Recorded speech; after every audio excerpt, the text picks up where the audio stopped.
Welcome to another video here on the Critical Focus channel. Before we get started, I would like to thank all my wonderful members that support my work. Every penny goes straight into new minis, new paint, equipment and whatnot. Your support means a lot. If you are not yet a member, what you can expect from a future membership is access to the member Discord, early access to videos, member deck review, and just generally a greater influence on the content I put out. I will surely add more features to the member side of things as I progress as well. Furthermore, I would also like to mention that if you are looking to buy Warhammer merch, you can now support the channel via clicking the link provided in the description of the video to help the channel with a small but valuable kickback without any extra cost for you by making any of your purchases via the link. Lastly, don't forget to like the video. A small click for you that still means a lot for me and the elusive YouTube algorithm to get the video into a more favorable position amongst the very steep competition out there on the YouTubes. And do feel free to comment as well. I'm always interested in hearing what you have to say. Any engagement is welcome really, and I always strive to answer any comment I do get.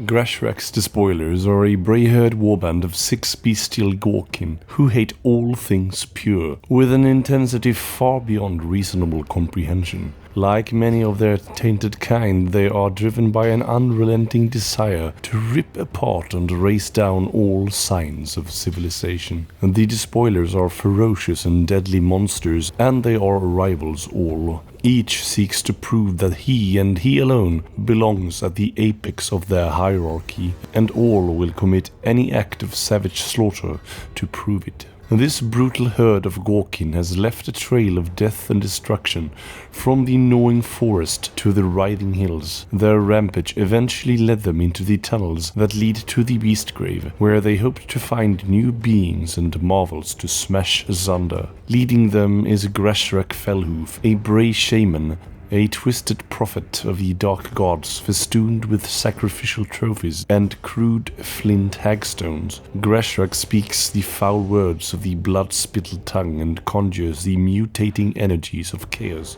to rend his victims' flesh and broil their souls. He rules his savage herd through fear alone. There is no loyalty amongst the beastmen, and only his underlings' terror of Grashrak's god-touched powers keeps them from ripping him apart and devouring him.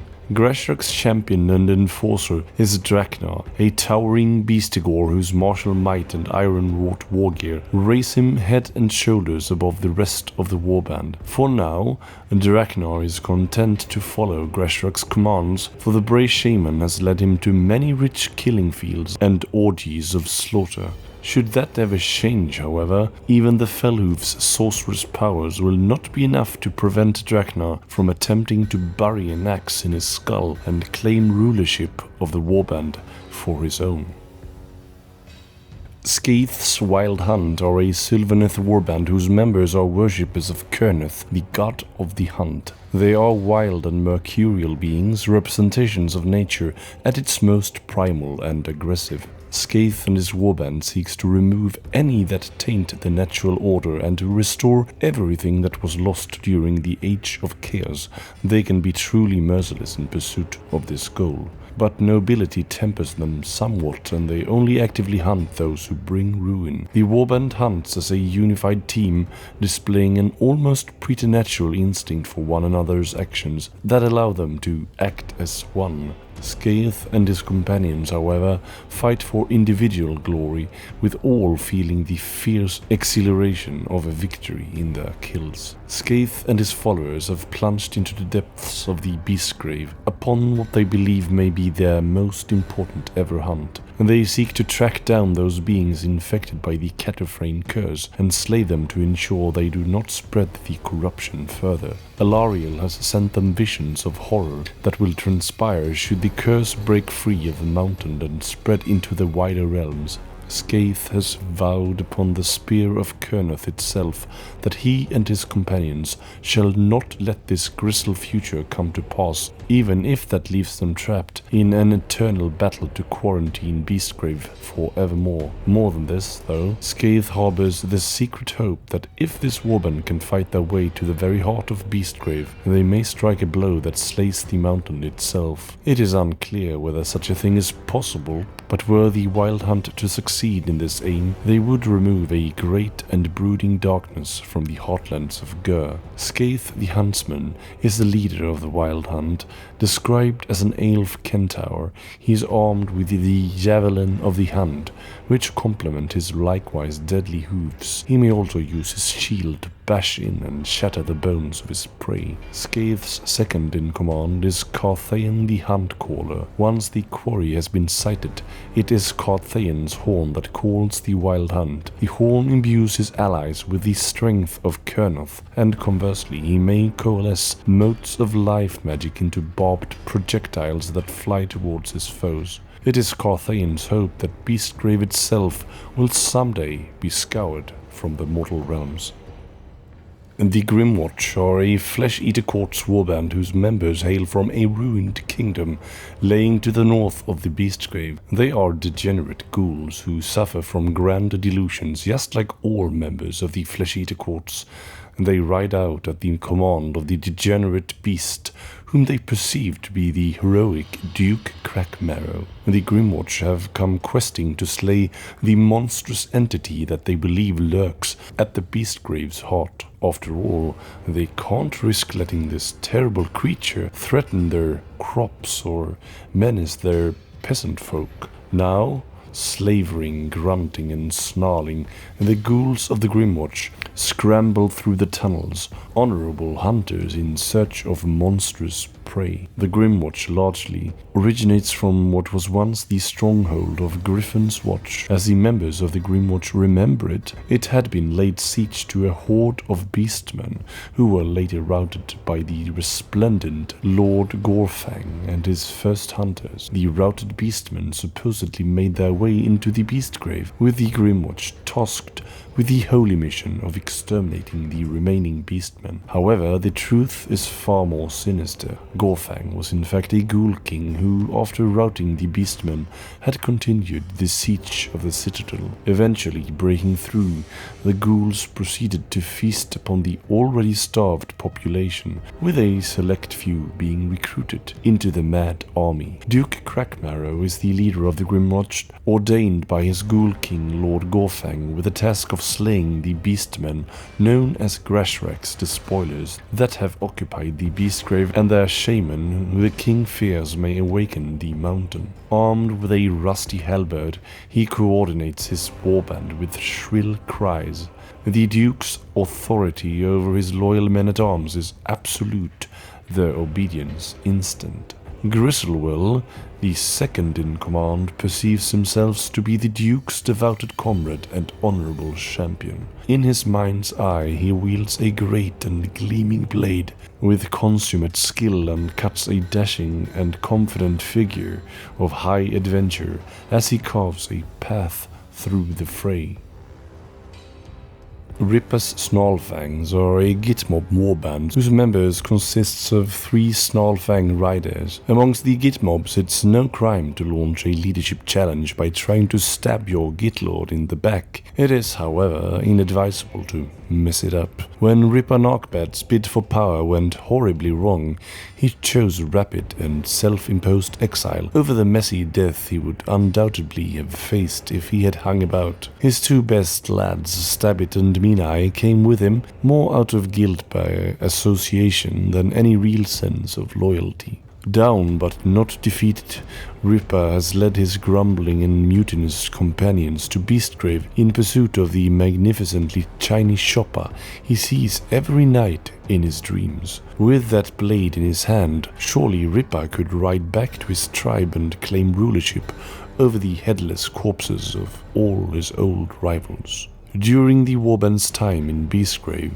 they encountered a warband of fire slayers, one of which possessed a great chopper that Rippa sought as his own. The warband initially sought to trap the fire slayers in a deep pit they had dug, but found the mountain quickly filled it with amber. They then sought to crush the fire slayers with an avalanche of rubble, but this plan was foiled by Stabbit, who fired the rockfall mechanism early. Their third plan was to lure the fire slayers and ambush them over a deep chasm corrupted with shadeclaws and leading them to the mirrored city of Shadespire itself. Their plan largely succeeded, with Mean Eye successfully picking off a couple of fire slayers as they were worn down by the fighting. The lead fire slayer, who possessed the sort-off-the-shopper, was successfully taken down by Stabbit, who took his time in torturing the downed Dwarden with repeated jabs of stabbing sticker. However, when his guard was low, the fire slayer seized Stabbit and dragged him down into the chasm alongside the coveted weapon. Rippa ordered Mean Eye to follow Stabbit,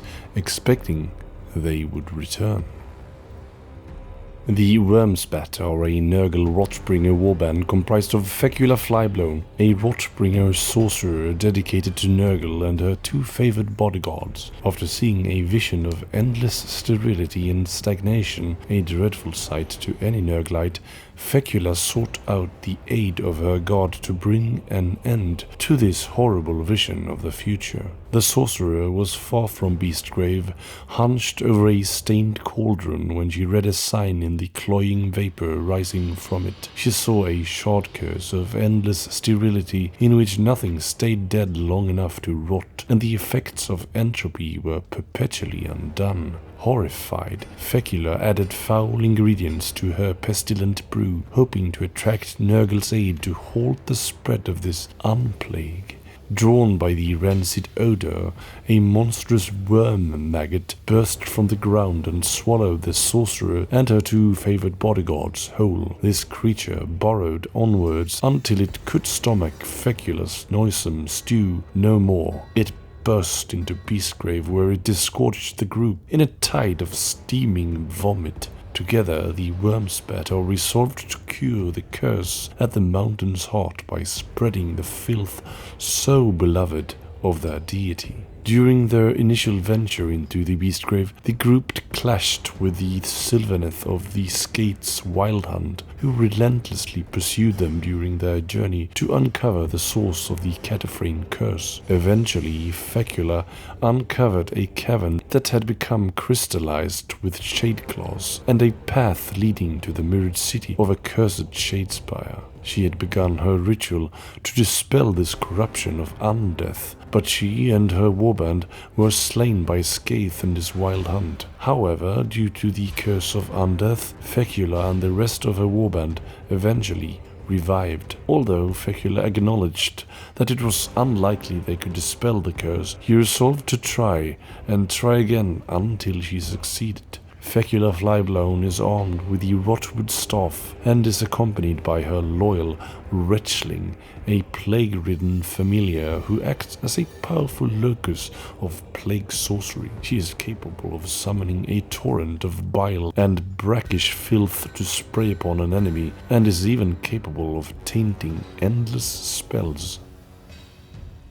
Hrothgorn's Mantrappers are a Beastclaw Raiders warband led by Hrothgorn, an Icebrow hunter and his little troop of followers. They are a hunting band that ranged ahead of the Alfrostun in search of prey. The group eventually caught the scent of abundant prey and traversed a series of winding tunnels in search of it.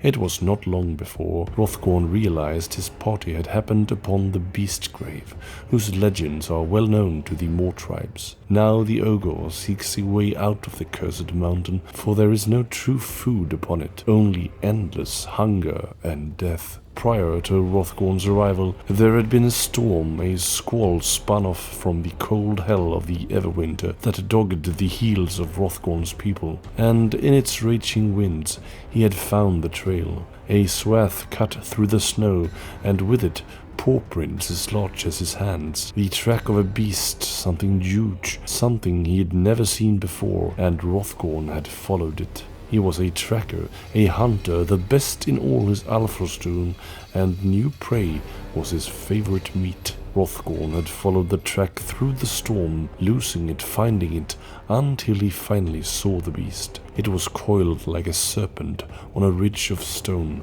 long and low and powerful, with 6 short claw-tipped legs and a pelt of thick black fur striped with red. Hrothgorn had never seen anything like it, never heard the storytellers speak of it. He believed if he returned to his people with that pelt, the stories would be about him. He would be the greatest hunter in his Alfrosdun and would feed before everyone but the Frostlord. That's what he had thought, as the beast bared its teeth at him, black eyes shining, then dived into a crevice between 2 great stones. Hrothgorn followed it, only to later realize the trap, as he was enveloped by the Beastgrave, becoming the hunted instead of the hunter. There was no true food to be found in its echoing caverns, only an endless purgatory of hunger and death. Once the hunter had spent his initial frustration upon scores of Beastgrave's other victims, Hrothgorn set about finding a way out, with his ragtag entourage always at his heels. Morgwaeth's Bladecoven are fearsome zealots who accompany the Hag Queen Morgwaeth of the Haganah sect of the Daughters of Cain. The Bladecoven exult in the throats they slit and the hearts they impale as they travel. Morgwaeth the Bloodied and her murderous retinue were dispatched to Beastgrave by Morathi in search of a long-hidden shard of Cain. Shadowed paths brought them to the mountain, and immediately believed their objective was near, due to the visions of slaughter and echoes of battle that haunted Beastgrave's megalithic depths. In truth, however, their quest was a fool's errand, for Morathi knew no shard lay in that mountain. Morgwaeth had questioned her liege a little too publicly and was sent to Beastgrave for her temerity. This was a poor punishment for the Hag Queen, though. The Blades of Cain found many offerings to the Lord of Murder in the mountain's ancient halls, and their dedication may yet see them escape Beastgrave's grasp. Morgwaeth's second in command is Kyra, a Melusai bloodstalker armed with a Heartseeker bow and a sacrificial knife. After slaying a target with her Heartseeker bow, she takes great pleasure in cutting out her victim's vital organs and dedicating the gory tribute to her dark patron, Cain.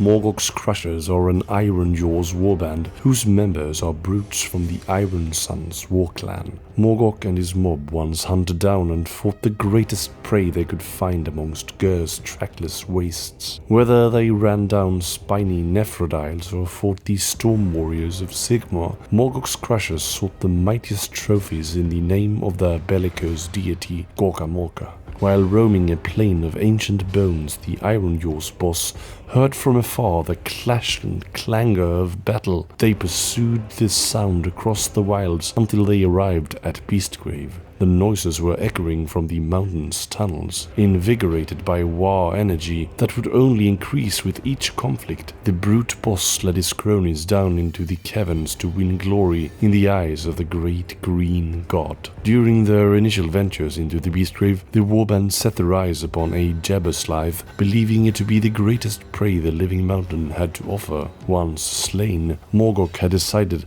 they had proven themselves, and he and his warband made their way to exit the Beastgrave. Along the way, the mountain attempted to lure them into staying with visions of the lost civilization of the Silent People, which were dismissed by Morgok. However, before they could leave, the warband was ambushed by Skaven, and despite their efforts, were eventually killed by the cunning Ratman. Later, though, resurrecting due to the Cataphrane curse, Morgok resolved to remain in the Beastgrave, reasoning that they may have slain the greatest beast, but they were still not the best warriors.